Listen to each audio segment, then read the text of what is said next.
Hello, in front of me I've got Doogee S98. In this video I'll show you how to manage Google Pay app. In the beginning, let's enter Google Pay.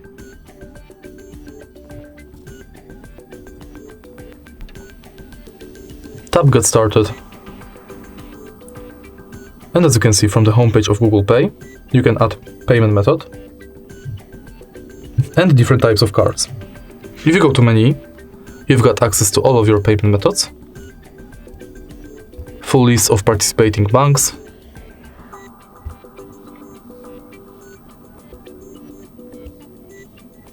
and tutorial about how to pay.